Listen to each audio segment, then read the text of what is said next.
Welcome to episode 245, Gordon Moore, Master Builder of Silicon Valley, 10 Lessons. This is an outline of episode 245. Lesson number 1, Gordon Moore is the Master Builder of Silicon Valley.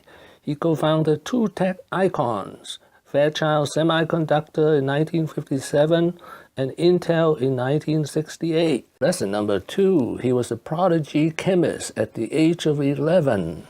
My first interest in chemistry was developed when my neighbor got a chemistry set, and I found some of the interesting things you could do with it.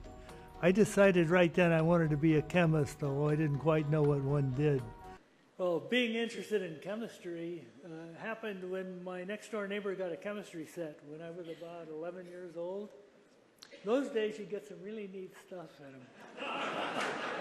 Lesson number 3, he led a rebellion against William Shockley, the Nobel Prize Winner of Physics in 1956. The year was 1957, 30 was 28, William Shockley was 55. Here's a picture of the traitorous 8. Moore is the first one on the left. And Beckman became convinced that this would ruin Shockley's career, so essentially ended up telling us, Shockley's the boss, take it or leave it. We'd burned our bridges so badly by then, we felt we had to leave it. And that was the origin of what turned out to be Fairchild Semiconductor. So Fairchild then became the leading developer of... Lesson number 4, Moore's Law versus Murphy's Law. Extreme optimism always beat common sense and pessimism. Here's Murphy's Law.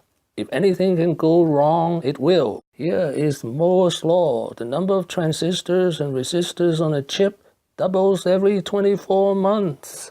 Lesson number 5, he's an inventor.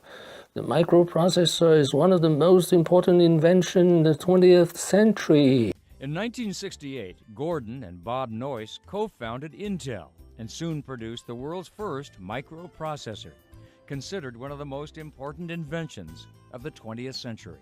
Lesson number 6, he's a very modest man. Yeah, I used to come down here and hunt deer occasionally.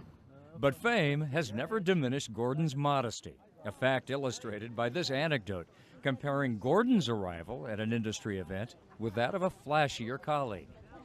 Pulled up in a big stretch limousine, a couple of girls with him, got out and waved to the crowd. Somebody picked up his bags. He went inside the hotel and like he was a rock star. The very next cab pulled up behind him. It was a yellow cab. Gordon and Betty got out. Gordon picked up his bags and walked in. And that was the difference between Gordon and a lot of other people in the industry. He was a little Harry Truman-esque, if you will, but he always carried his own bags. Lesson number 7, innovation happens when two disciplines met, chemistry and physics. William Shockley and Robert Noyce are physicists, whereas Gordon Moore and Andy Grove are chemists. Lesson number 8, rapid decrease in size and rapid decrease in cost change the world. The smaller the chip, the more used in all kinds of devices and appliances. During my career, I've seen the industry move from the point where we made single transistors to the point where we now make memory chips with 250 million bits on them and sell them for about the same price. The cost reductions have been phenomenal, and that's what's really allowed electronics to enter everybody's lives, and personal computers, PDAs, cell phones, and so forth. This phenomenal decrease in the cost of doing things electronically. Lesson number 9, Moore's Law surprised Gordon Moore too. For a long time I found it embarrassing or something to use the term Moore's Law. First of all, it wasn't a law, and I didn't really know that it was going to be something that would continue. I've been extremely lucky in my career. I got in the semiconductor business just at the right time, just as it was beginning to become commercially viable. Lesson number 10, convincing others that anything is achievable.